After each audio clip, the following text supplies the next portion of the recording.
bergerak berbagi untuk negeri, guru penggerak majukan pendidikan, guru penggerak menghamba pada murid, kreatif rancang pembelajaran, hargai potensi tingkatkan prestasi, lahirkan profil pelajar Pancasila.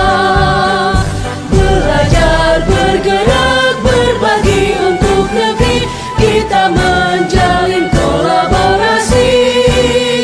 Belajar bergerak berbagi untuk negeri, demi bakti pada Ibu Pertiwi.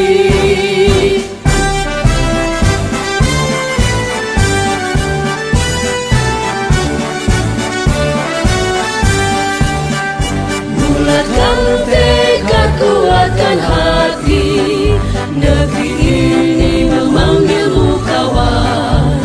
Belajar bergerak berbagi untuk negeri, guru penggerak majukan pendidikan, guru penggerak menghamba pada murid, kreatif rancang pembelajaran, hargai potensi tingkatkan prestasi, lahirkan profil pelajar Pancasila.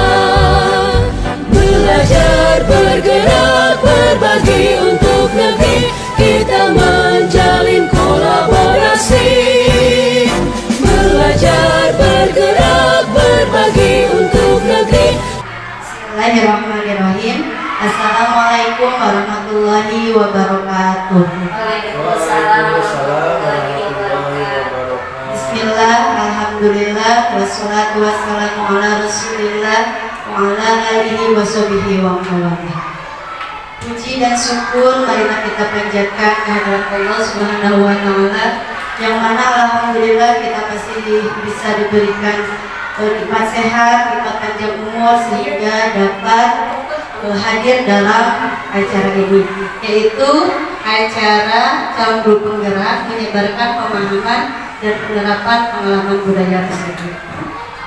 Salawat beserta salam mari kita curah limpahkan kepada Nabi kita dari Nabi Muhammad Sallallahu Alaihi Wasallam, dan semoga syafaatnya sampai kepada kita semua. Amin ya Allah ya Rabbal Alamin. Pada hari ini calon guru penggerak di kita, yaitu Bu Ayu Siti Wahyuni, akan memaparkan atau menyebarkan pemahaman dan penerapan pengalaman budaya positif kepada kita semua, termasuk kepada lingkungan SD Aisyah Islamic Center. Sebelum Bu Ayu menyampaikan pemaparannya, kita dengarkan dulu sambutan dari Ibu Kepala Sekolah. Untuk itu kami persilahkan.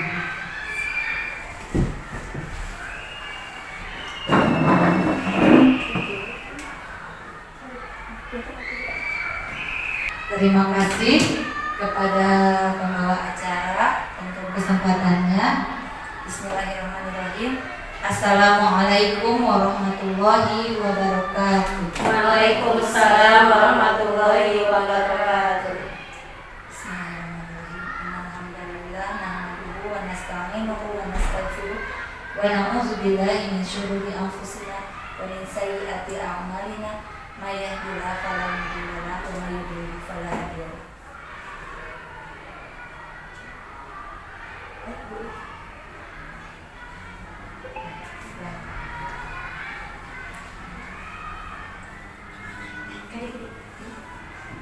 Yang saya hormati Bapak Ibu Guru SD Aisyah Islamic Center, alhamdulillah pada hari ini kita diberi kesempatan untuk bisa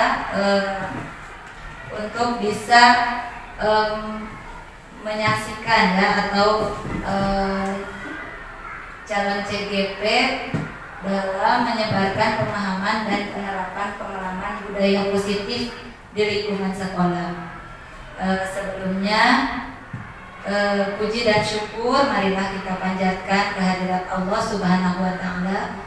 Salawat dan salam semoga terlimpah curah kepada Nabi besar Muhammad Sallallahu Alaihi Wasallam, kepada keluarganya, kepada para sahabatnya, insya Allah Mudah-mudahan syafaatnya sampai kepada kita umatnya di akhir zaman.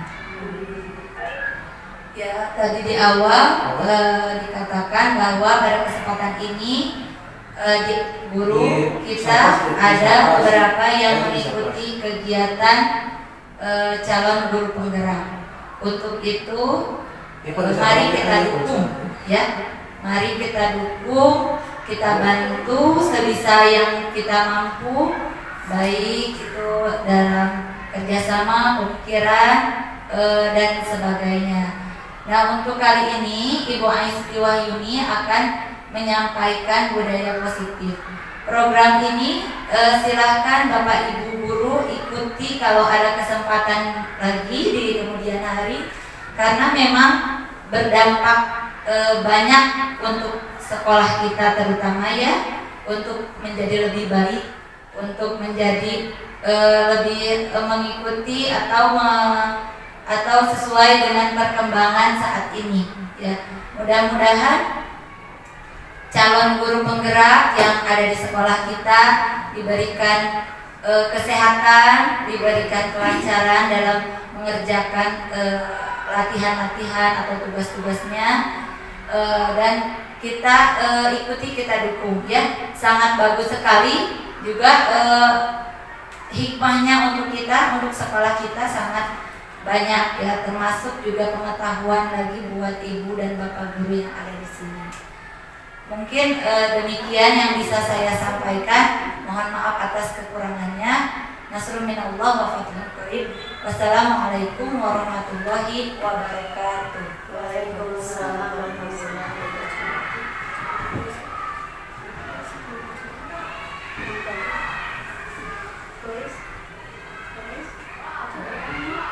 Terima kasih kepada Ibu Kepala Sekolah yang sudah memberikan sambutannya dan juga memberikan dukungan kepada calon guru penggerak dan dukungan kepada kita semua. Semoga kita semua juga bisa mengikuti calon guru penggerak di angkatan selanjutnya.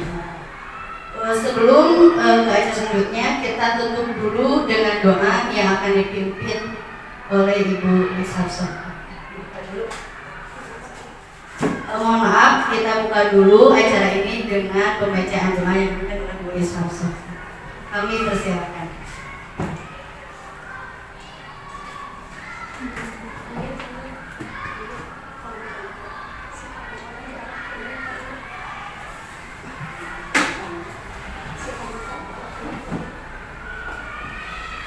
Bismillahirrahmanirrahim.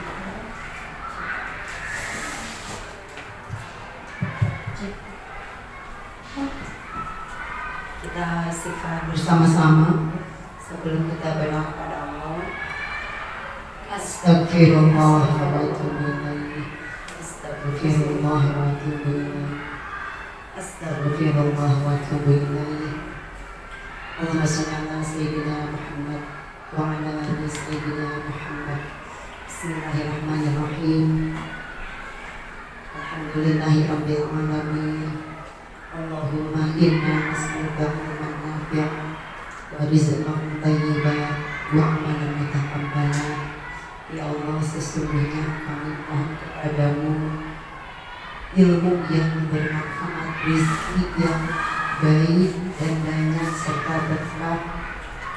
Mudah-mudahan Allah menerima setiap amal ibadah yang sudah kita lakukan berhubungan dengan kegiatan yang saat ini sedang dilakukan oleh salah satu guru teman kita. Mudah-mudahan kita berdoa kepada Allah, ya Allah, tolong lancarkan kegiatan yang dilakukan oleh Ibu Aini dan Pak Hendra, ya Allah. Tolong mudahkan segala urusan Ibu Aini, Pak Hendra, dan urusan kita semua. Ya Allah, tolong berikan kemudahan, kelancaran, dan kesuksesan untuk Ibu Aini, Pak Hendra, dan kita semua. Mungkin itu doanya, mohon Allah mengabulkan. Rabbana atina fid dunya hasanah wa fil akhirati hasanah wa qina adzabannar. Assalamualaikum warahmatullahi wabarakatuh. Waalaikumsalam warahmatullahi wabarakatuh.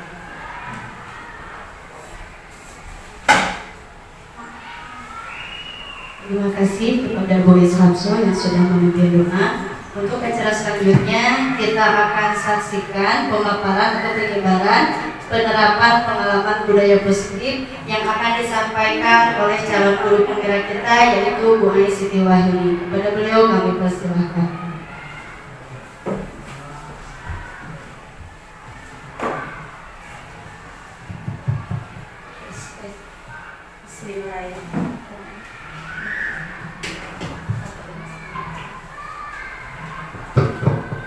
Bismillahirrahmanirrahim.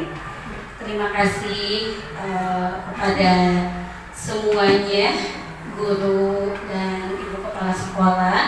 Terima kasih juga kepada MC yang sudah membuka acara ini.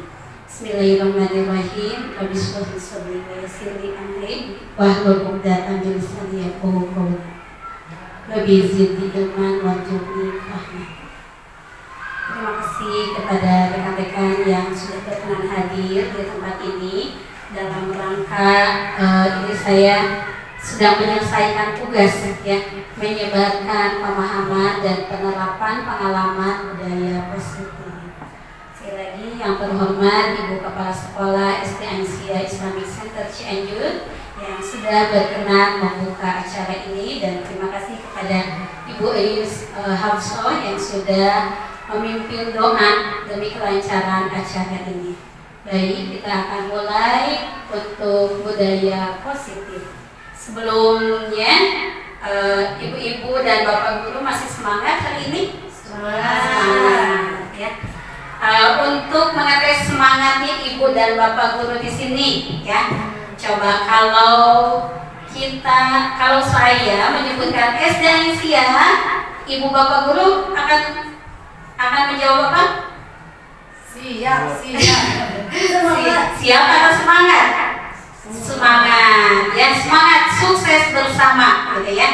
Kita akan coba ya. SD Aisyah sukses bersama. Ya, sekali lagi belum terlalu kompak ya. Nah, karena waktunya sudah agak siang, ini sudah waktu-waktunya lawan ya. Mari kita tingkatkan lagi semangatnya ya.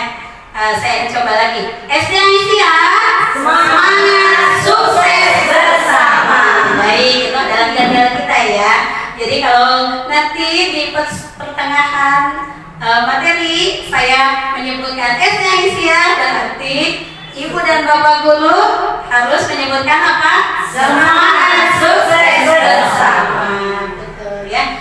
Baik, sebelum saya mulai acara ini, kita akan ice breaking dulu, supaya mengetes konsentrasi ibu dan bapak guru di sini. Siap ya? Kita akan ice breaking. Siap. Izin ibu kepala sekolah ya untuk melaksanakan ice breaking supaya semangatnya makin terus bergairah, bergelora gitu ya, supaya tidak mengantuk dan supaya semangat untuk menyimak nanti penyebaran budaya positifnya, karena memang ini ada cukup banyak juga ya materi-materinya. Baik, coba diangkat tangannya. Nah, bagus. Berarti ibu bapak guru ada yang ada yang sudah konsentrasi, ada yang belum. Tadi saya menyebutkan angkat tangannya, padahal gerakan tangan saya seperti ini. Tuh, bagus. Tadi ada yang seperti ini, ada yang seperti ini. Betul. Berarti ibu sudah konsentrasi ya. Tidak ngantuk ya bu ya? Tidak ya. Sekarang silakan berdiri, mohon izin untuk berdiri semuanya. Silakan berhadapan dengan teman-temannya, dengan teman di tempat duduknya. Ibu Hafsah berkenan untuk mendekat dengan ibu kita.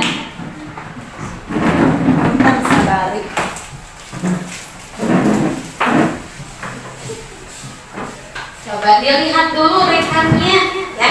Dilihat dulu rekannya. Sudah pada kenal semuanya? Sudah ya, masih tidak kenal satu sama lain. Silakan dilihat dulu rekannya, ditatap, terus disapa, diberi senyum.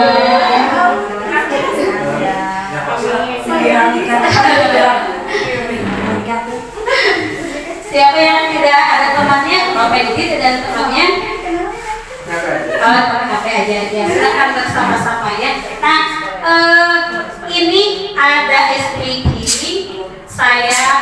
ice breaking menyebutkan kata abi dan obi. Nah, siapa yang menjadi obi? Obi yang sebelah kanan. Mana kanan? Obi kanan. Ya, obi. Ini abi yang kiri. Ya, kalau saya menyebutkan ini berkenalan, ya, berkenalan, tangannya begini, dua-duanya, tapi jangan terlalu mendekatkan, ada berjauh. Nah, kalau ini berkenalan, kalau saya bilang obi, berarti pegang tangan temannya, oke? Tapi teman yang mau dipegang tangannya harus melepas, betul, begitu ya, harus melepas. Nah, siap ya? Mana yang namanya obi? Obi. Mana yang namanya abi? Iya, siap ya? Konsentrasi dimulai ya. Kita akan lihat konsentrasinya sejauh mana nih ya. Ibu dan Bapak guru berada di sini konsentrasi atau tidak ya? Obi.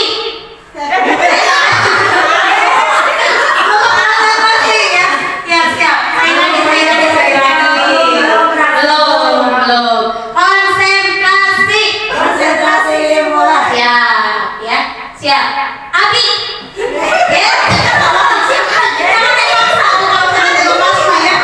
Jangan dipaksa kalau sudah dilakukan jangan dilakukan ya.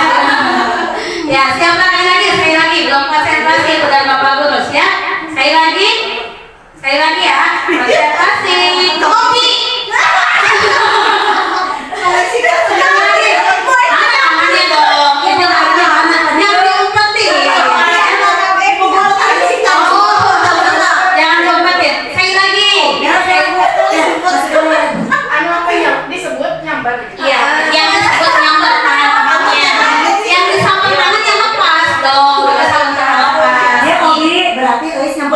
Iya betul. Bukan. Kalau saya memanggil Obi, Ibu Linda memegang tangan Bu Eis langsung melepas. Iya. Jangan disebutin atau tangannya.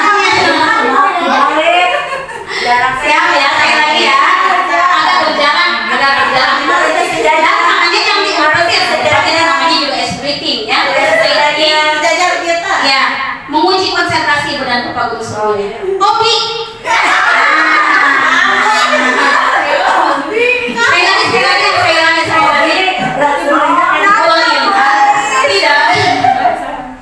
Tidak mau lepas satu tangannya sendiri. Sekali lagi. Abi.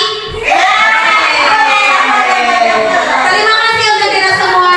Beri tepuk tangan untuk kita semua.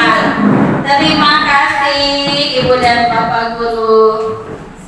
Nah, barusan kita sudah ice breaking ya. Itu menguji konsentrasi kita semua. Barusan sudah saya lihat dan Ibu Bapak Guru pun sudah merasakan bagaimana dengan ice breaking seperti itu. Senang. Bagaimana lagi? Apalagi yang dirasakan? Seru. Betul ya. Ada yang konsentrasi, belum konsentrasi, ada yang tidak konsentrasi di sana ya. Barusan yang sudah konsentrasi langsung ya memegang, di saat disebut namanya langsung megang tangan temannya. Yang belum konsentrasi malah tangan sendiri yang dilepaskan begitu ya. Itu ya, belum konsentrasi. Begitupun anak kita semua ya. Ibu dan Bapak Guru sama. Anak kita pun bermacam-macam karakternya ya.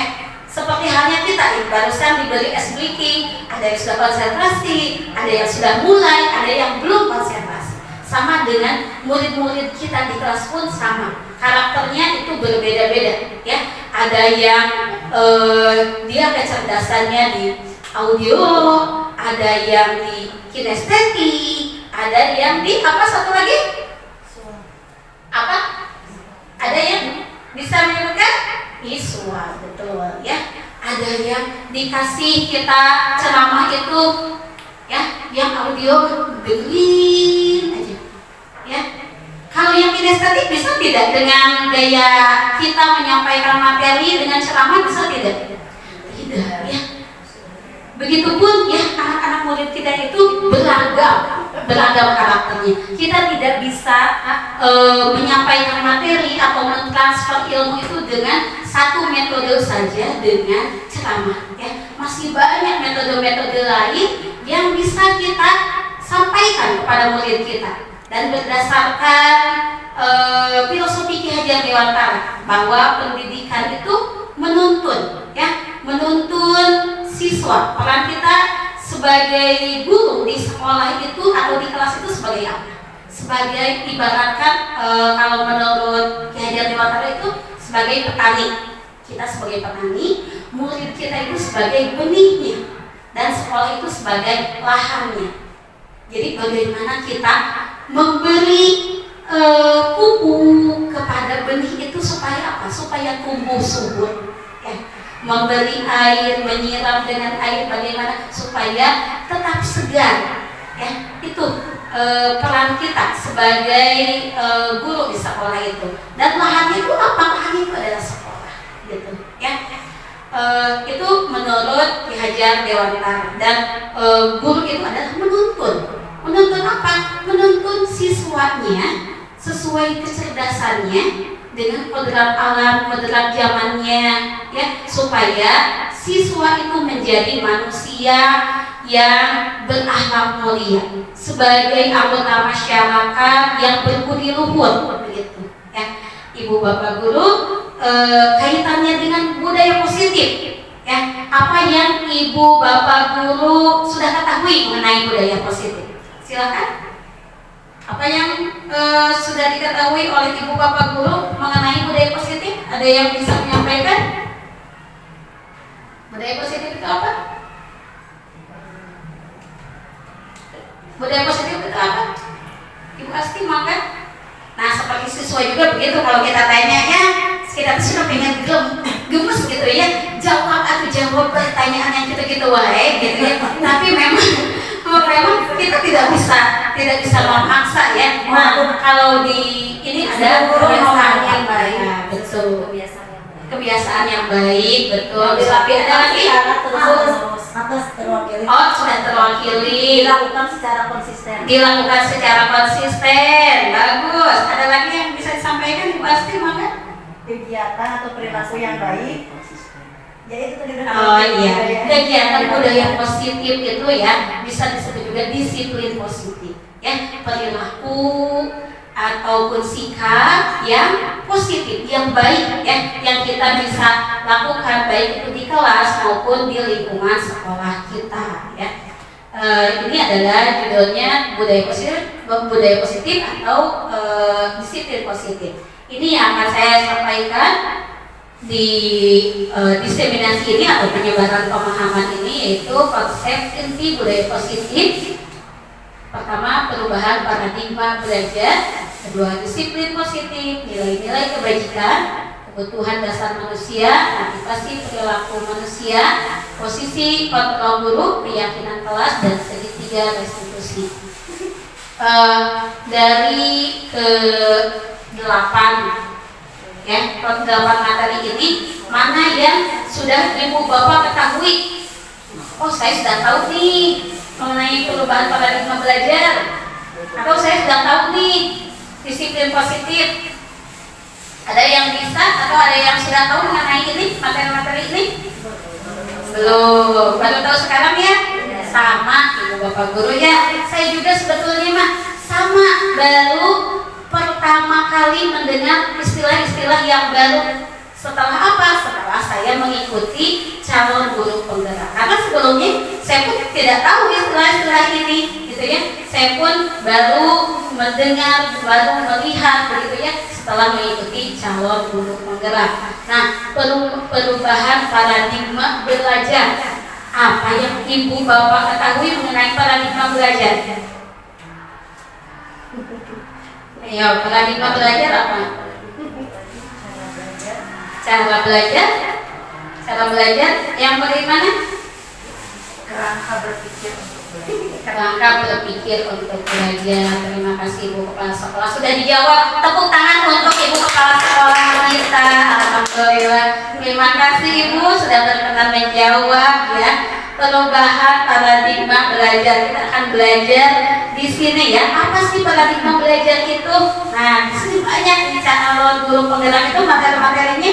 Yang pertama untuk saya ketahui juga, yang belum saya ketahui berasa asing gitu ya. Tapi setelah mengetahui itu ternyata memang ini adalah materi yang harus kita kuasai sebagai guru ya. Bagaimana kita ingin mengubah ya, mengubah cara, betul Ibu Yani, terima kasih, mengubah cara pandang kita terhadap murid ya. Bagaimana kita mengonsep ya materi-materi yang akan disampaikan, metode yang akan disampaikan itu kita harus merubah mindset kita ya. Jadi jangan terpaku seperti kita belajar itu ceramah saja ya. Jadi kalau ceramah itu pasti bosan ya terhadap murid yang kita ceramahi, itu pasti bosan. Si ibu itu begini-begini terus gitu ya, belajarnya pasti akan bosan.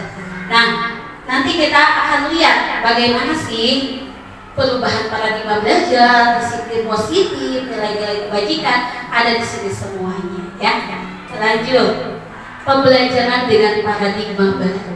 Nah, ini dia, pembelajaran dengan paradigma baru merupakan pembelajaran yang dirancang berdasarkan prinsip pembelajaran berdiferensiasi, sehingga para peserta didik belajar sesuai kebutuhannya berdasarkan tahap perkembangan sesuai teori psikologi modern untuk mewujudkan profil pelajar Pancasila.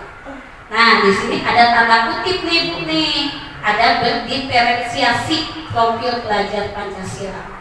Coba, apa yang Ibu Bapak ketahui mengenai berdiferensiasi? Menurut Ibu Bapak guru, kata-kata berdiferensiasi ini asing atau tidak asing? Asing ya? Oh, sudah pernah tahu perbedaan. Berarti berdiferensiasi itu apa? Bisa dilengkapi tidak Bu Yani? Beragamnya karakteristik anak didik yang berbeda-beda. Iya, beragamnya karakteristik anak didik yang berbeda-beda. Nah, bagaimana kita sebagai guru, begitu ya? Bagaimana kita sebagai guru menuntun murid-murid sesuai dengan kebutuhannya, karena kebutuhan siswa itu tentunya berbeda-beda ya, sesuai dengan kecerdasan tadi, visual, audio, kinestetik. Jadi anak kinestetik nggak bisa diceramahin Bu ya, nggak bisa. Kalau kita ceramah dia akan muter aja ya, tidak akan diam. Karena apa? Karena nggak akan masuk kalau diceramahi ya. Itu jadi berdiferensiasi itu adalah beragam ya. Kita akan mengajar atau menuntun murid-murid itu sesuai dengan kebutuhan siswa ya. Kebutuhannya apa? Tentu beragam di kelas itu ya. Anak itu tidak sama kemampuannya. Ada yang kita kasih materi seperti ini dia sudah langsung bisa, ada yang belum bisa, ada yang sedang-sedang saja ya. Itu berarti kita harus tahu kebutuhannya apa ya. Dengan cara apa? Dengan cara memberikan metodenya yang sesuai dengan kebutuhannya begitu. Nah, di sini juga selain berdiferensiasi ada profil pelajar Pancasila. Nah, sudah tidak asing ya Ibu Bapak guru ya mengenai profil pelajar Pancasila. Selalu kita dengar profil pelajar Pancasila. Apa sih profil pelajar Pancasila ini? Nah, profil pelajar Pancasila itu ini tidak kelihatan Ibu Bapak? Kurang kelihatan ya. Mohon maaf ya, saya bacakan ya. Profil pelajar Pancasila ini yaitu beriman dan bertakwa kepada Tuhan Yang Maha Esa dan berakhlak mulia. Terus yang berikutnya berkebinekaan global, bergotong royong, kreatif, bernalar kritis dan mandiri. Mungkin Ibu Bapak juga di kelas sudah tidak asing dengan profil pelajar Pancasila, malah sudah ada lagunya ya. Ada lagunya, ada gerakannya juga yang Ibu Bapak guru bisa diselingi itu dengan ice breaking. Misalnya belum menyiapkan ice breaking ini, tapi Ibu Bapak guru hafal nih dengan lagu ini, itu bisa ya. Ada yang sudah hafal? Pasti sudah hafal ya. Kita akan nyanyikan, bisa? Mohon izin ya, sambil tepuk tangan bisa. Nah, kita berdiri dulu, Ibu Bapak guru. Tidak usah berhadapan sekarang, tidak usah berhadapan. Kita sambil menyanyikan profil pelajar Pancasila. Sudah tahu gerakannya? Belum ya? Ada Ada yang mau menunjukkan gerakannya atau cukup dengan tepuk tangan saja? Cukup dengan tepuk tangan saja, baik ya. Profil pelajar Pancasila. Yuk kita nyanyikan sama-sama, sudah hafal kan lagunya? 1, 2, 3. Pelajar Pancasila beriman dan bertakwa pada Tuhan Yang Esa dan berakhlak mulia, berkebinekaan global, gotong royong mandiri, kreatif dan bernalar kritis. Sekali lagi ya, yuk 1, 2, 3. Pelajar Pancasila beriman dan bertakwa pada Tuhan Yang Esa dan berakhlak mulia, berkebinekaan global, gotong royong mandiri, kreatif dan bernalar kritis. Baik, tepuk tangan untuk kita semua. Terima kasih udah Bapak Guru semuanya. Baik ya. Ini tentunya sudah tidak usah saya jelaskan untuk berkebinekaan global, beriman dan bertakwa itu sesuai dengan visi misi sekolah kita ya, sudah mencakup ini semuanya, bergotong royong, kreatif, bernalar kritis dan mandiri. Nah, Ibu Bapak Guru juga perlu diketahui kalau dulu saya juga tahunya tuh kalau bergotong royong tuh apa ya? Bergotong royong tuh oh iya ini kali membantu gitu ya, bergotong royong bersih-bersih. Tapi tidak seperti itu Ibu Bapak Guru bergotong royong tuh ya. Istilahnya kalau di materi kami di calon guru penggerak itu bahasanya beda. Bergotong royong itu yaitu kolaborasi atau kolaboratif gitu ya. Jadi apa? Gotong royong itu bukan hanya saling bantu dengan teman seperti itu saja gitu ya. Jadi saling bekerja sama saat bekerja kelompok gitu ya. Saat bekerja kelompok kan ada anak yang bisa mengikuti saat kita bagi kelompok atau mereka yang mereka yang menyusun kelompoknya sendiri dengan temannya sendiri, ada yang gercep begitu ya mengikuti gitu alurnya kerja kelompok, ada yang diam saja gitu ya. Ibu Bapak Guru pasti sudah pernah mengalami hal ini ya, tidak asing lagi. Baik, kita akan lanjut. Di sini ada miskonsepsi tentang teori kontrol. Apa itu miskonsepsi? Yaitu ilusi ya. Seperti halnya kita, guru itu berhak mengontrol murid. Tapi tidak bisa Bu ya. Jadi kita di kelas kita memberikan materi seperti ini, sepertinya murid itu bisa mengikuti ini. Tapi tidak bisa kalau kita tidak tahu kebutuhan murid seperti apa. Karena melihat lagi karakter murid itu yang bermacam-macam, yang beraneka ragam, gitu ya. Kita sebagai guru tidak bisa mengontrol murid. Sini ada ilusi bahwa kritik dan membuat rasa bersalah mampu menguatkan karakter. Nah, ini mah kerjaan saya dulu Bu ya, mengkritik anak, membuat rasa bersalah. Dikiranya bisa gitu, anak itu menjadi berkarakter, anak itu menjadi nurut gitu, anak itu menjadi disiplin. Kalau kita misalnya anak kesiangan lagi ya itu kan, atau membuat rasa bersalah. Nah, pasti kesiangan terus. Ibu kan sudah bilang berulang-ulang, jangan kesiangan. Nah, itu membuat rasa bersalah. Kita berharapnya anak itu menjadi disiplin besoknya. Tapi itu adalah sebuah ilusi, ya. Tidak akan mungkin, ya, dengan kita mengkritik anak, membuat anak menjadi merasa bersalah, tiba-tiba anak menjadi disiplin. Tiba-tiba anak menjadi nurut, gitu ya. Tiba-tiba anak menjadi sopan, santun. Tidak, Ibu Bapak Guru ya.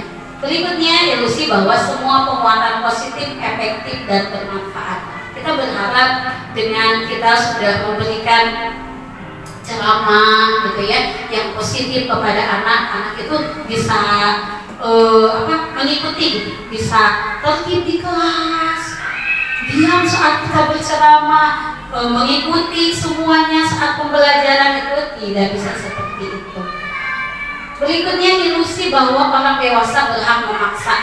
Nah, ini ya, nggak tahu Ibu Bapak Guru suka begitu atau tidak ya. Kalau saya jujur Ibu ya, Saya jujur, saya suka memaksa ke anak itu sebelum tahu ya apa memaksanya. Anaknya kudu gitu, anakku harus apa? Harus bisa belajar ini. Padahal dia kemampuannya tidak seperti itu. Bisa saja dia kemampuannya di estetik, bisa saja dia kemampuannya di bahasa, padahal kita paksakan di matematika, begitu ya. Itu tidak bisa seperti itu. Maka saya sebetulnya bertobat, ibu bapak guru ya, setelah mengikuti CGP dan setelah saya tahu bahwa ternyata saya tuh banyak ohnya ya belajar di CGP ini materi. Ternyata gurunya harus seperti itu, seperti ini, banyak ohnya, banyak istighfarnya gitu ya. Dan saya bertobat tidak akan mengulangi seperti ini lagi kalau sudah tahu. Semoga ibu bapak guru pun seperti itu ya, kalau sudah tahu tidak usah diulang lagi begitu hal yang salah, kita revisi dengan yang lebih baik.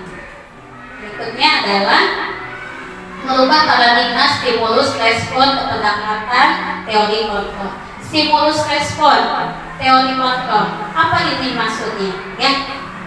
Contohnya seperti ini, realitas kebutuhan kita sama, padahal menurut teori kontrol kebutuhan kita berbeda.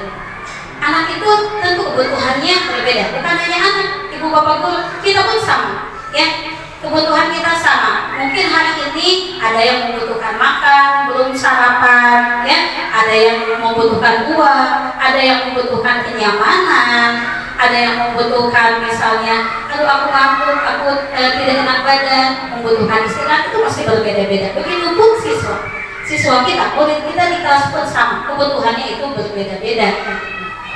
Berikutnya, semua orang melihat hal yang sama, padahal menurut teori kontrol setiap orang memiliki gambaran yang berbeda. Kita tidak bisa melihat anak itu sama. Pasti anak akan bisa mempelajari pelajaran matematika, misalnya penjumlahan, saya di kelas 1 penjumlahan misalnya. Itu tidak mungkin semua anak akan bisa dalam waktu itu, karena kemampuan anak itu berbeda-beda. Berikutnya, kita mencoba mengubah orang agar berpandangan sama dengan kita. Kita berusaha memahami pandangan orang lain tentang dunia. Jadi kita nggak bisa memandang si anak ini pasti bakal bisa, semuanya pasti bakal bisa belajar matematika, pasti bisa. Tidak bisa seperti itu. Kita harus paham, kenapa anak ini tidak bisa. Iya, kemampuannya juga berbeda. Kita harus melihat seperti itu. Perilaku buruk dilihat sebagai suatu kesalahan, padahal menurut teori kontrol semua perilaku memiliki tujuan. Kita ya, jangan kita ibu bapak, mohon maaf, saya melihat perilaku anak kalau salah itu pasti buruk. Menurut saya pasti buruk. Misalnya anak yang kesiangan, anak kesiangan, gak disiplin anak gitu, buruk saja melihat pada anak itu. Padahal menurut teori kontrol, semua perilaku itu memiliki tujuan. Mungkin alasannya apa? Kita harus tahu alasan dia kesiangan itu apa, gitu ya. Jangankan anak, ya, jangankan murid, kita pun sama ibu bapak guru ya. Seperti misalnya kita kesiangan, ya, mohon izin ibu kepala sekolah. Kalau misalnya kesiangan, pasti kan alasan ibu bapak guru itu tentu berbeda-beda ya, ibu kepala sekolah ya. Pasti berbeda-beda alasannya. Macet, karena misalnya ngurusin anaknya dulu di rumah, itu pasti berbeda-beda ya. Dan kita tidak bisa menganggap suatu kesalahan atau perilaku buruk itu menjadi kesalahan yang fatal gitu ya. Tapi kita harus melihat bahwa ya tidak apa-apa anak melakukan kesalahan, dan kita pun sebagai guru tidak akan luput dari kesalahan itu gitu ya. Kita pun pasti pernah melakukan kesalahan. Nanti di akhir ini akan ada segitiga restitusi di sini. Berikutnya adalah orang lain bisa mengontrol saya, tapi menurut teori kontrol hanya Anda yang bisa mengontrol diri Anda. Jadi tidak bisa kita mengontrol murid-murid kita. Harus seperti ini, harus bisa, harus disiplin, harus nurut, harus tertib di kelas. Tidak bisa seperti itu ya. Tapi kita kembalikan, saya harus tahu bagaimana saya menertibkan siswa di rumah, apa kebutuhan dia, kenapa dia bersikap seperti itu. Jadi kita kembalikan ke kita sendiri. Nah, untuk berikutnya, menurut stimulus respon, saya bisa mengontrol orang lain. Menurut teori kontrol, Anda tidak bisa mengontrol orang lain. Hanya kita yang bisa mengontrol diri kita sendiri. Kita tidak boleh memaksakan kepada anak, kepada rekan harus disiplin, tidak boleh kesiangan, begitu ya. Kalau kesiangan 1-2 kali mungkin kalau kita tahu alasannya yang cukup logis bisa lah gitu ya. Tapi kita juga tidak bisa mengontrol orang lain. Hanya kita yang bisa mengontrol diri sendiri ya. Kita saja dulu yang disiplin. Kita menginginkan anak disiplin di kelas, kita dulu yang disiplin di kelas ya. Kita dulu yang disiplin di sekolah, kita dulu yang jangan kesiangan. Berikutnya, pemaksaan ada pada saat bujukan gagal. Kalau menurut teori kontrol, kolaborasi dengan konsensus menciptakan pilihan-pilihan. Jadi ini bekerja sama ya. Pilihan-pilihannya apa? Sehingga tidak ada pemaksaan, tidak ada bujukan-bujukan gitu ya. Berikutnya, model berpikir menang kalah. Kalau menurut teori kontrol, baru model berpikir menang kalah. Jadi kita tidak bisa mendisiplinkan anak itu kamu salah, ibu yang menang. Tidak bisa seperti itu ya. Kita harus berganti paradigmanya, mindsetnya. Jadi harus menang-menang. Artinya apa? Anak juga tidak merasa dimarahi. Anak sadar dengan sendirinya bahwa dia melakukan kesalahan. Guru pun tidak memaksa, ya, tidak memaksa, tidak membujuk supaya dia mengakui kesalahannya. Jadi di sini teori menang-menang, model berpikir menang-menang. Jadi tidak ada yang menang kalah. Berikutnya adalah disiplin positif. Sebagai pendidik, tujuan kita adalah menciptakan peserta didik yang memiliki disiplin diri sehingga mereka berperilaku mengacu kepada nilai-nilai kebajikan universal dan memiliki motivasi intrinsik dalam perubahan perilaku ke arah yang lebih baik. Nah, Ibu Bapak Guru, tadi sudah sudah saya sampaikan di awal. Kalau saya menyebut kalian SDIC ya, semangat sukses bersama. Sekali lagi, SDIC ya, semangat sukses bersama. Terima kasih. Kita lanjutkan. Masih semangat Ibu Bapak? Masih. Terima kasih.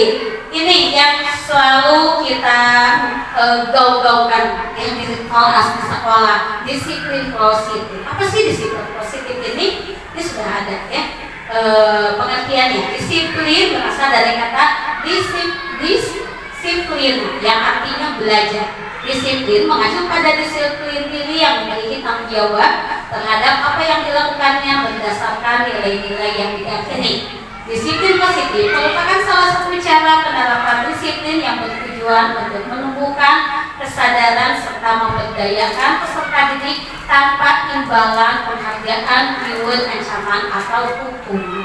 Jadi disiplin ini, Bu Bapak Guru, bukan seperti yang saya gitu ya. Saya akan kembalikan ke diri saya sendiri. Saya ketahui disiplin itu aturan. Ya, kalau dulu saya tuh disiplin itu aturan. Kalau saya tidak mengikuti aturan berarti saya tidak disiplin, gitu ya. Seperti halnya misalnya jam masuk ya, Ibu Kepala ya, jam masuk sekolah itu pukul 7. Pukul 7 nih jam masuk itu. Tapi misalnya kita lewat nih dari jam 7 lewat 5 menit 10 menit, nah itu tidak disiplin ya. Nah, tidak seperti itu. Disiplin itu adalah belajar. Jadi kalau anak yang belum disiplin berarti belum sampai itu belajarnya. Bagaimana kita membelajarkan supaya anak disiplin? Itu tidak perlu adanya seperti ini, Ibu Bapak Guru, adanya penghargaan, reward, ancaman atau hukuman, karena ini tidak baik, dampaknya kurang bagus untuk psikologisnya sendiri, gitu ya. Kalau anak terus-terusan dikasih reward, itu akan bagaimana? Nanti akan ketagihan. Tidak ada motivasi dari dalam dirinya untuk berubah lebih baik. Karena apa? Aku juga nanti pasti bakal dikasih reward sama Ibu Bapak. Nah, kalau untuk ancaman itu tidak baik karena apa? Akan menimbulkan perasaan benci, begitu ya. Tidak bagus untuk psikologis murid-murid itu sendiri. Apalagi hukuman, sedikit-sedikit dihukum, sedikit-sedikit dihukum, ya. Nanti anak itu akan lelah dengan sendirinya. Belajar itu seperti apa sih? Pasti sedikit-sedikit hukum, ibu pasti ngehukum, ibu pasti ngehukum. Nah itu tidak baik ya. Mulai dari sekarang mari kita ubah mindset seperti ini ya. Jadi tidak ada imbalan, penghargaan, reward, ancaman atau hukuman. Nah berdasarkan nilai-nilai kebajikan, nilai yang disepakati bersama lepas dari suku bangsa, agama, bahasa maupun latar belakangnya.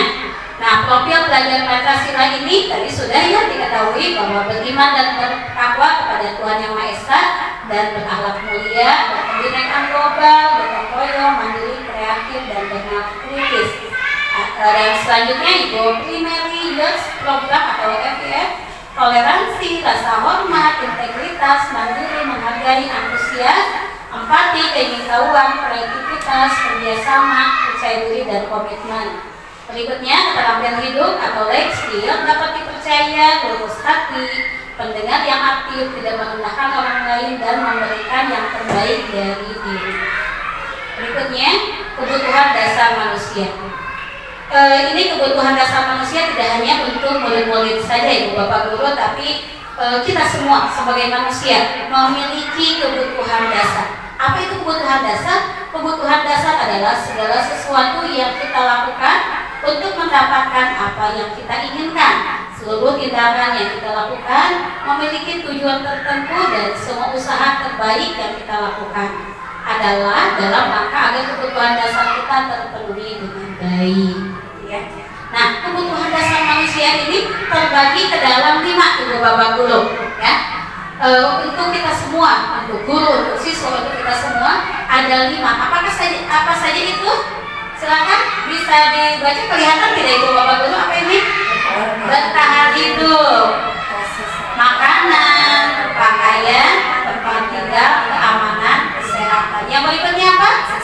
Kasih sayang dan rasa diterima. Rasa diterima, dipedulikan, berbagi, kerjasama, menjadi bagian dalam kelompok. Berikutnya adalah penguasaan, betul, harga diri, keinginan untuk dianggap, memimpin, berprestasi, diakui dan didengar. Berikutnya adalah kebebasan, mandiri, memiliki pilihan, mencoba hal baru, mampu mengendalikan arah dirinya. Yang terakhir adalah kesenangan, bermain, humor, antusiasme, dan tertawa. Inilah 5 kebutuhan dasar manusia.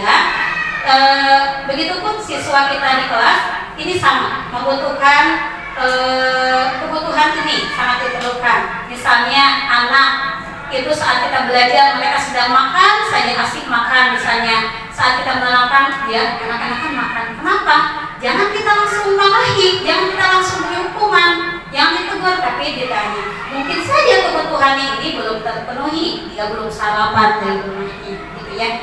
Atau misalnya anaknya itu tidak bisa diam, ya. Saat kita memberikan materi, atau misalnya saat berkelompok ini anak tidak bisa diam. Itu apa? Bisa saja anak itu kebebasan. Dia bebas, dia ingin bebas, ingin mandiri, gitu ya. Ada juga di kelas kita kan suka beda-beda ya. Ada anak tuh yang siapa yang mau main ke depan, mau dikasih tugas ini bisa berprestasi. Apa itu kebutuhan dasarnya? Ini penguasaan, harga diri, keinginan untuk dianggap, memimpin, berprestasi, diakui dan didengar, ya. Dan di kelas kita nggak usah tegang-tegang ya, Ibu Bapak Guru ya. Kita menerangkan atau memberikan materi itu diselingi dengan ice breaking, dengan guyon, dengan tertawa, karena itu apa? Itu sudah menjadi kebutuhan dasar manusia. Siswa pun butuh senang, butuh dia rileks di kelas itu, tidak butuh tegang-tegang dengan Ibu Bapak Guru ya. Jadi langkah baiknya kalau kita belajar diselingi dengan ice breaking, dengan bercanda, tertawa, karena itu adalah satu kebutuhan yang harus dipenuhi. Selanjutnya adalah motivasi perilaku manusia. Motivasi perilaku manusia ini kalau dikaitkan dengan budaya positif itu terbagi menjadi 2, motivasi intrinsik dan motivasi ekstrinsik.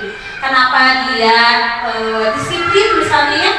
Ada mohon izin Ibu Kepala Sekolah, misalnya ada Ibu Kepala Sekolah, tidak ada Ibu Kepala Sekolah, guru itu datangnya tepat waktu, begitu ya. Itu kenapa? apa? Bisa jadi motivasi apa? Intrinsik atau ekstrinsik? Motivasi dari mana? Motivasi dari dalam. Tapi kalau begini misalnya, ibu kepala sekolah nggak bakal datang, mau ada pelatihan 3 hari misalnya, ya gitu ya. Aku mah nanti aja nyantai aja ke sekolah, kadang-kadang ibu kepala sekolah. Nah itu apa? Motivasi apa itu? Betul, motivasi dari luar. Apa itu?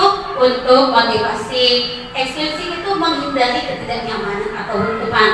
Aku disiplin karena nggak mau dibawelin sama ibu kepala sekolah, nggak mau ditegur sama ibu kepala sekolah, gitu ya. Atau misalnya aku disiplin itu apa? Karena ingin dipuji sama ibu kepala sekolah, atau ingin dapat penghargaan, misalnya dari ibu kepala sekolah. Yang disiplin nanti diberi apa ya? Voucher jalan-jalan, misalnya sama ibu kepala sekolah. Nah itu karena menginginkan itu motivasi apa? Ekstrinsik. Tapi kalau motivasi intrinsik itu tidak ada ibu bapak, tidak ada ibu kepala sekolah, ya tetap saja aku datangnya tepat waktu. Apa? Untuk menjadi orang yang mereka inginkan, menghargai diri sendiri dengan nilai-nilai yang mereka percaya, yaitu motivasi intrinsik. Kita pun harus menanamkan motivasi intrinsik dan ekstrinsik kepada murid-murid kita semua di kelas. Nah, berikutnya adalah hukuman, konsekuensi, dan restitusi. Apa itu hukuman? Hukuman itu tidak terencana atau tiba-tiba. Murid tidak tahu apa yang akan terjadi dan tidak dilibatkan. Selanjutnya adalah bersifat satu arah, berupa hukuman fisik dan psikis. Nah, ini ya seperti misalnya kesiangan lagi. Anak tiba-tiba kesiangan, kita hukum. Kamu keliling, kesiangan sudah lewat nih, misalnya. Harusnya masuknya pukul 7, dia datangnya pukul 7 lewat 15. Kita hukum, lari 3 keliling. Nah itu kan secara tiba-tiba, itu hukuman. Dan anak tidak dilibatkan dalam ini, tidak diajak ngobrol dulu begitu ya. Dan bersifat satu arah. Dari siapa? Dari ibu bapak gurunya. Hukumannya apa? Fisik atau psikis. Kalau fisik begitu, lari misalnya gitu ya. Atau kalau psikis gitu, itu dengan kata-kata ibu gurunya bicara, kamu kesiangan terus, kemarin kesiangan, sekarang kesiangan. Nah itu adalah hukuman psikis.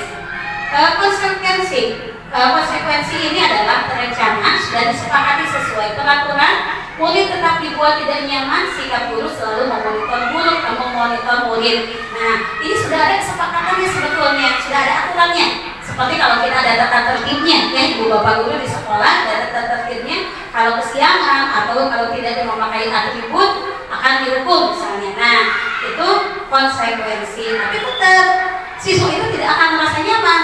Kita pun misalnya sudah diberi aturan oleh ibu kepala sekolah, tapi karena kita melanggar, tetap ada hukumannya, ada konsekuensinya. Nah kita pun tetap akan merasa tidak nyaman, ya. Dan sikap guru memonitor, dimonitor saya berbuat kesalahan sekarang, itu memonitor. Ada lagi restitusi. Nah restitusi ini apa? Proses menciptakan kondisi bagi murid untuk memperbaiki kesalahan. Proses kolaboratif yang mengajarkan murid untuk mencari solusi sendiri. Nah ini yang paling baik di antara yang lain. Jadi anak tidak merasa dihukum, tidak merasa tidak merasa dimonitor oleh gurunya, gitu ya. Karena ada apa? Karena melakukan restitusi. Nanti kita akan bahas di materi selanjutnya. Berikutnya adalah 5 posisi kontrol guru. Ibu bapak guru, saya baru melihat 5 posisi kontrol ini setelah mengikuti CGP ya. Ternyata guru itu posisinya ada 5. Apa itu? 1 penghukum, 2 membuat rasa bersalah, 3 sebagai teman, 4 pemantau, dan 5 manajer ya.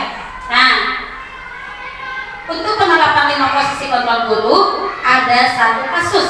Nah misalnya kasusnya ini, ibu bapak guru, siswa tidak memakai atribut lengkap saat upacara bendera. Nah kalau penghukum ini kata-katanya seperti ini, ibu bapak guru, penghukum, ayo hormat pada bendera selama 1 jam, atau keliling kelas, atau keliling lapang 3 kali misalnya, itu adalah sebagai penghukum.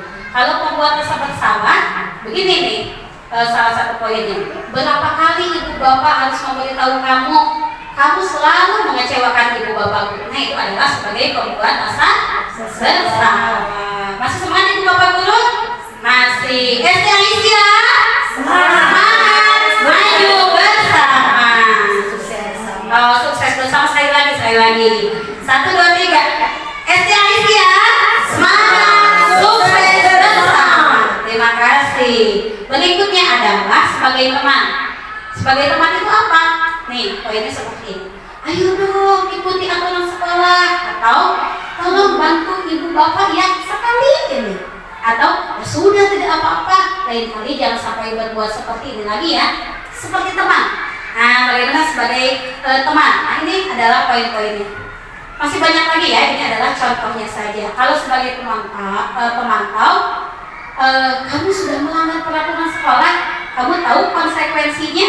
Setelah upacara kamu beli atributnya ke koperasi dan jangan diulang lagi. Ini adalah konsekuensi, ya. Seperti tadi memonitor, ya, tapi tetap dibuat tidak nyaman si murid itu. Itu sebagai pemantau. Yang terakhir adalah sebagai apa, Ibu Bapak Guru? Manajer. Ini adalah yang paling keren, yang paling hebat dari yang lain. Apakah itu poinnya? Apakah kamu tahu kesalahanmu? Nah, di sini jadi diajak bicara. Anak itu tidak langsung dijudge, kamu bersalah, kamu kesiangan, kamu nggak nurut, tidak begitu. Tapi diajak dulu ngobrol. Kira-kira bagaimana kamu memperbaiki kesalahanmu? Enak tidak? Kalau ibu bapak guru nih, misalnya melakukan kesalahan, dipanggil oleh ibu kepala sekolah kita yang bijak, kata-katanya seperti ini. Enak tidak kalau ngobrolnya, bicaranya? Pasti enak ya. Kita itu tidak dibuat saya menyesal telah berbuat seperti ini. Ibu kepala sekolah bukan sebagai ibu kepala sekolah, sebagai penghukum atau merasa membuat rasa bersalah kepada kita gitu ya. Tapi kata-katanya seperti ini. Tuh alangkah bijaknya ya. Kalau kata-katanya seperti ini kita sampaikan kepada murid-murid kita, itu akan enak diterimanya oleh siswa itu sendiri. Berikutnya adalah posisi kontrol. Apakah aku? Nah, di sini saya akan bertanya Ibu Bapak Guru, mohon untuk dijawab. Saya kecewa sekali dengan kamu. Nah, ini sebagai apa? Posisi kontrol sebagai apa? Membuat merasa bersalah. Hebat. Tepuk tangan dong biar lebih semangat. Terima kasih. Berikutnya, posisi kontrol. Apakah aku? Kamu tidak pernah benar melakukannya. Apa? Penghukum atau merasa bersalah? Kamu tidak pernah benar melakukannya, langsung menjas itu sebagai apa? Penghukum, betul. Tepuk tangan untuk Ibu Yani. Terima kasih. Berikutnya adalah posisi kedua. Apakah aku? Apa rencanamu untuk menyelesaikan masalah ini? Apa? Manajer. Ya, ayolah lakukan demi Bapak Ibu ya. Apa? Teman. Kamu tidak pernah mendapatkan nilai jika tidak mengerjakan tugas. Kamu tidak pernah mendapatkan nilai jika tidak mengerjakan tugas. Konsekuensi ini apa tadi? Konsekuensi itu apa? Kalau tidak mengerjakan tugas ya sudah tidak dapat nilai. Apa itu tadi? Posisi kontrol apa? Betul. Tepuk tangan dong untuk Ibu Sobri yang sudah menjawab pemantau. Terima kasih Ibu Sobri. Berikutnya ada pertanyaan Ibu Bapak Guru. Keyakinan kelas. Mengapa keyakinan kelas? Mengapa bukan peraturan kelas? Ayo, ada yang bisa menjawab? Apa itu keyakinan kelas? Disepakati bersama. Ternyata kompak Ibu Asti dan Ibu Sofi ini. Tepuk tangan untuk kita semua. Hebat ya. Keyakinan kelas itu adalah yang kita sepakati antara murid dengan siswa. Kalau peraturan kelas apa bedanya? Peraturan kelas? Iya, betul. Ibu Asti lagi ternyata menjawabnya. Ibu Asti sangat semangat ya. Tepuk tangan buat Ibu Asti. Hebat. Bu Asti semangat. Ibu Asti nanti calon guru penggerak berikutnya ya. Ya. Peraturan kelas itu bersifat satu arah, hanya dari guru saja. Jadi siswa tidak dilibatkan gitu ya. Dan biasanya peraturan kelas itu selalu banyak ya, berendel di kelas kita gitu ya.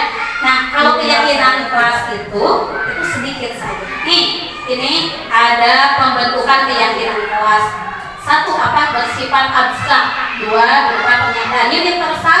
3. Dibuat dalam pernyataan positif. 4. Sedikit saja agar mudah diingat. 5. Sesuai dengan kondisi kelas dan sekolah sehingga mudah diterapkan.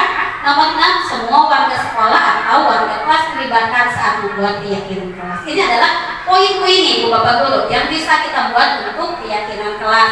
Jadi tidak usah banyak-banyak, 5 atau 6 poin saja, tapi itu sudah menyeluruh ya, sudah mencakup semuanya.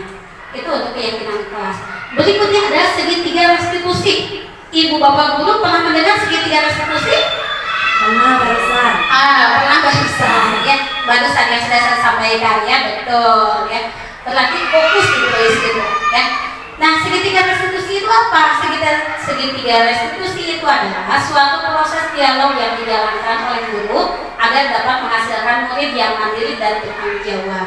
Nah, ada tahapannya Ibu Bapak Guru. Tahapan segitiga restitusi itu yang pertama menstabilkan identitas, yang kedua validasi tindakan, yang ketiga menanyakan keyakinan. Berikutnya, untuk menstabilkan identitas, poinnya adalah ini. Apa yang dimaksud menstabilkan identitas itu? Berdasarkan prinsip membuat kesalahan adalah bagian dari proses pembelajaran. Jadi anak melakukan kesalahan tidak apa-apa, namanya juga sedang belajar ya. Kita pun sama sebagai guru pasti pernah melakukan kesalahan, tidak apa-apa, itu proses belajar ya. Jadi tidak usah langsung dijudge kamu bersalah.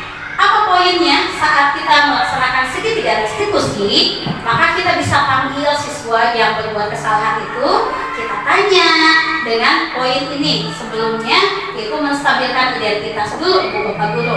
Poinnya apa? Yang pertama bisa kita sampaikan, berbuat salah itu wajar. Jadi bukan untuk menghukum, kita panggil anak itu ya, kita ajak ngobrol, kita kita sampaikan poin-poin ini. Tidak ada manusia yang sempurna. Ibu Bapak Guru juga pernah melakukan itu. Jadi anak itu tidak merasa bersalah begitu ya. Oh iya, Ibu Guru juga pernah melakukan kesalahan. Ya, aku juga sekarang melakukan kesalahan. Ternyata tidak apa-apa. Bukan melegalkan sebuah kesalahan, bukan ya. Nanti kita akan ada tahapan-tahapannya setelah menstabilkan identitas ini. Tapi untuk membuat anak itu sadar dengan sendirinya, menimbulkan tadi motivasi intrinsik dari dalam dirinya. Ibu Bapak tidak mau mencari siapa yang salah, tapi Ibu Bapak ingin mencari solusi dari permasalahan ini. Yang kelima, kamu berhak merasa begitu. Jadi misalnya anak itu saat siangan misalnya, itu ditanya dulu kenapa dia berperilaku seperti itu.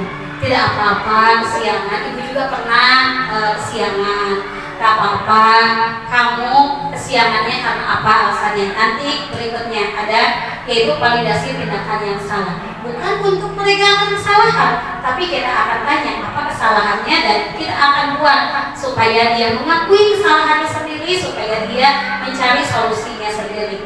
Yaitu apa? Berdasarkan prinsip setiap perilaku berupaya memenuhi suatu kebutuhan tertentu. Poinnya ini, kita bisa gunakan ini atau Ibu Bapak Guru bisa berimprovisasi yang lainnya dengan kalimat yang lain. Contohnya, kamu pasti punya alasan mengapa melakukan hal itu ya. Jadi saat kesiangan itu tidak langsung kamu kesiangan terus, tidak ya, kita ajak ngobrol. Tadi tahapannya menstabilkan identitas. Yang kedua adalah validasi tindakan yang salah. Berikutnya, padahal kamu bisa melakukan yang lebih buruk dari ini. Nomor 3, kamu patut bangga karena telah melindungi sesuatu yang penting buatmu. Yang keempat, kamu melakukannya karena mempertahankan sesuatu yang penting bagimu. Ini poin ini yang bisa kita sampaikan saat berbicara dengan murid yang melakukan kesalahan, gitu ya. Jadi tidak langsung digas dengan hukuman. Ini yang terakhir Ibu Bapak Guru, yaitu menanyakan keyakinan. Berdasarkan apa? Berdasarkan prinsip teori kontrol bahwa pada dasarnya kita termotivasi secara intrinsik. Jadi pada dasarnya semua manusia ya itu memiliki hati yang suci, bersih, murni gitu ya. Tapi apa? Kenapa anak melakukan seperti itu? Pasti ada pengaruh-pengaruhnya. Pengaruh dari lingkungan, pengaruh dari gadget untuk masuk sekarang ya. Kita tidak bisa menepis semua itu ya. Banyak perilaku atau hal-hal yang membuat perilaku anak kenapa bisa berubah. Ini adalah poin yang terakhir dalam melaksanakan segitiga restitusi. Apa saja itu? Apa keyakinan kelas kita? Kita bisa tanyakan kepada murid kita, apa keyakinan kelas kita? Nilai-nilai apa yang telah disepakati dalam keyakinan kelas kita? seperti apa gambaran sebuah kelas yang ideal menurut kamu, dan terakhir kamu ingin menjadi orang yang seperti apa, begitu ya.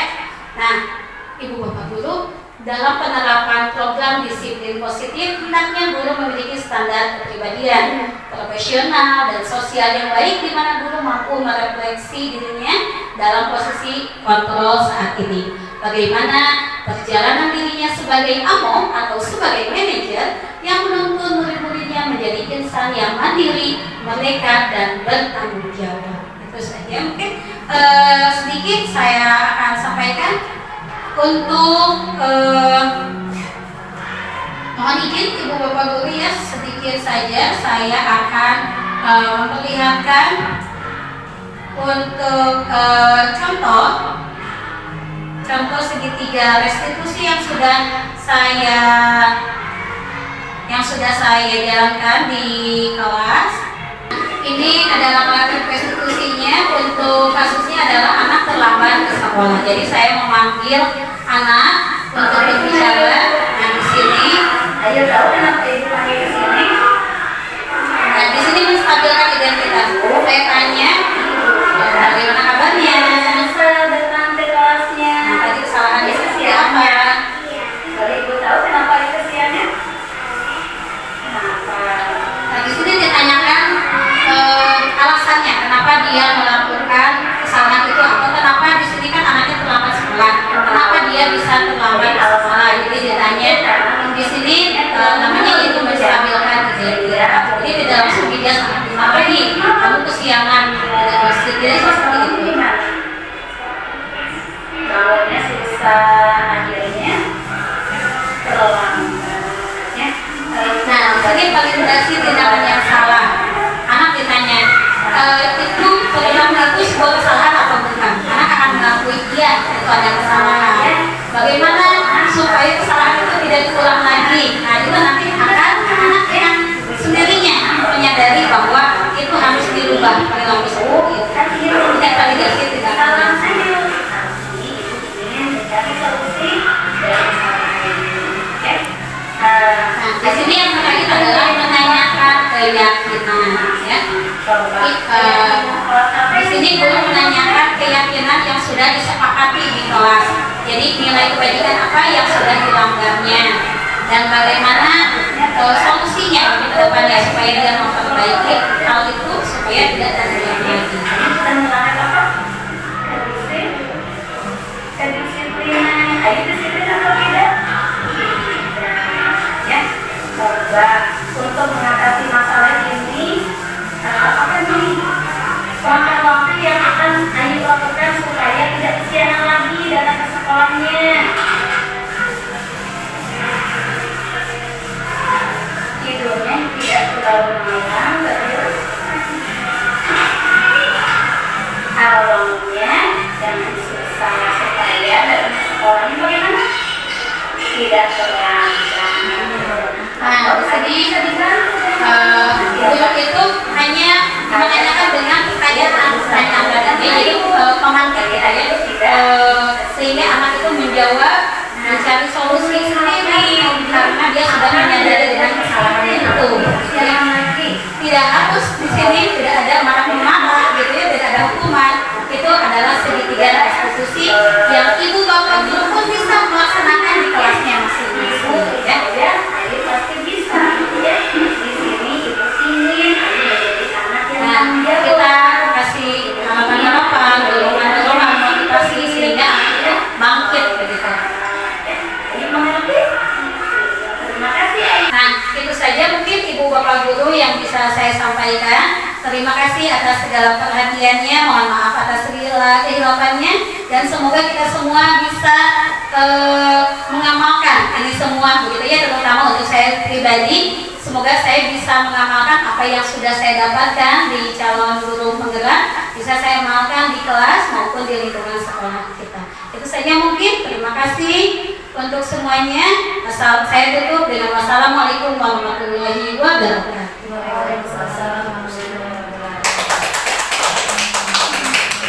Terima kasih kepada Bu Ai yang sudah sangat luar biasa memanfaatkan budaya positif di lingkungan kita, terutama kepada kita sebagai seorang guru, dan kita mudah-mudahan bisa menerapkannya di lingkungan SDA Islamic Center ini.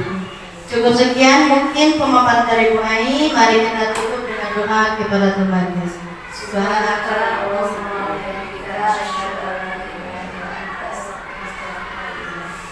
Saya tutup dengan bacaan hamdalah, alhamdulillahirrahmanirrahim, dan wassalamualaikum warahmatullahi wabarakatuh.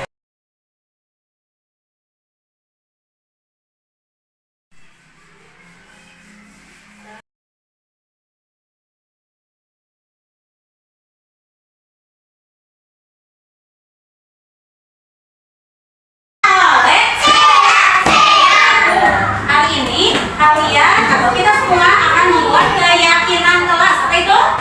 Keyakinan kelas. Ada yang sudah tahu apa itu keyakinan kelas? Ya. Siapa yang sudah tahu? Apa keyakinan kelas? Apa lagi? Apa lagi? Siapa lagi? Keyakinan kelas itu apa? Menulis dengan benar. Apa lagi? Kalau kalian tahu tidak peraturan kelas? Kalau peraturan kelas tahu tidak? Apa itu peraturan kelas? Seperti tiket. Apa lagi? Seperti itu adalah peraturan kelas. Nah, ini pun sama. Kalau peraturan kelas itu datangnya dari ibu saja buat kalian.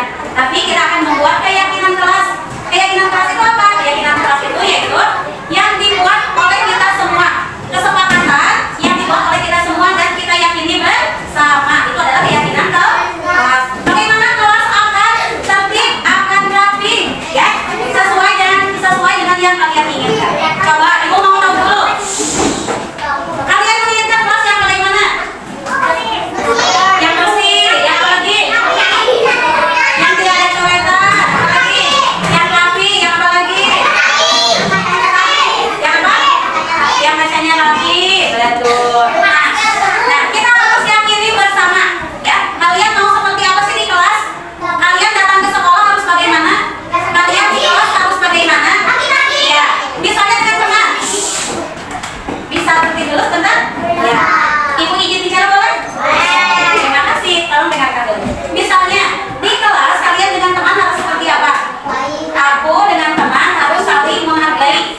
Aku dengan teman harus saling menghormati. Bagaimana caranya? Ketika teman sedang menulis, boleh tidak diganggu?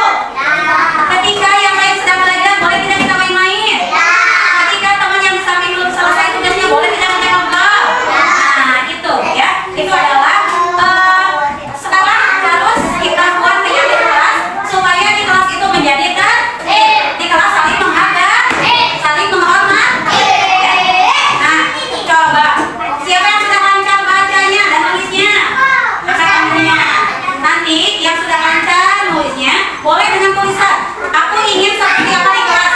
Misalnya, berangkat ke sekolah tidak terlambat, ya, atau berangkat ke sekolah tepat waktu. Kalau yang belum lancar nulisnya boleh nanti diucapkan dengan lisan. Bisa dimengerti?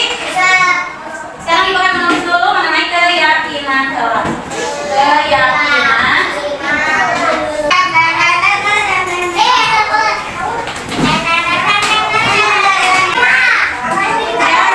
Kalian di kelas itu harus seperti apa?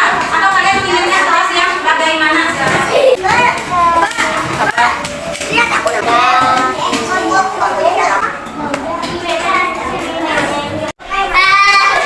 Tempelin.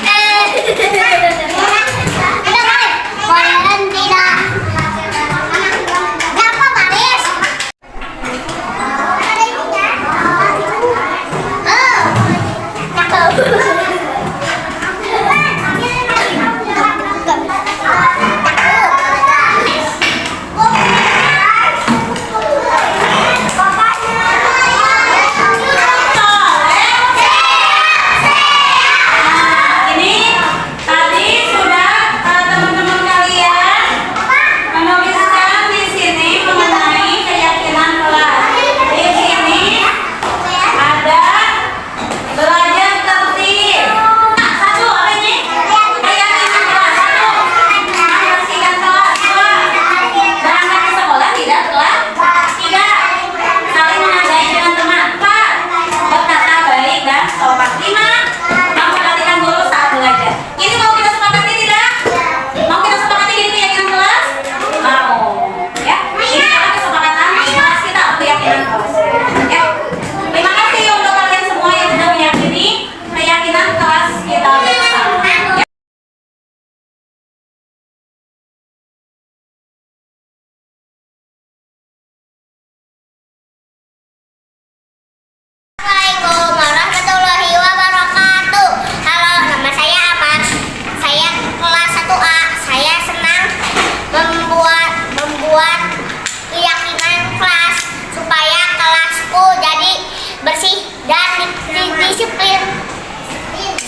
Bagaimana perasaan Ayu setelah membuat keyakinan kelas? Bahagia. Penting tidak membuat keyakinan kelas? Untuk apa keyakinan kelas? Supaya apa kelasnya? Supaya nyaman. Supaya apa lagi selain nyaman? Supaya tertib. Supaya apa lagi? Ada lagi tidak? Tidak. Sudah saja. Supaya nyaman, supaya tertib. Iya, terima kasih Ayu.